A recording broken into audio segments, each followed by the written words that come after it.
এখনও অনেক পরিবারের এরকম হাল যে মহিলারা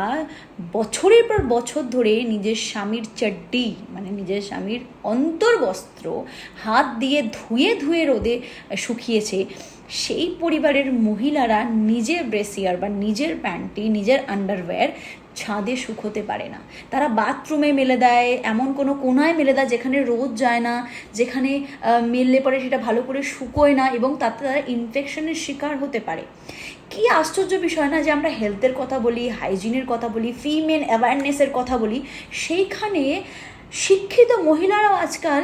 এই অ্যাওয়ারনেসটা আনতে পারছে না, বা তাদের পরিবারের পুরুষেরা এই অ্যাওয়ারনেসটা আনতে পারছে না যে আমার বউ যদি আমার চাড্ডিটাকে রগড়ে রগড়ে ধুতে পারে, তাহলে আমি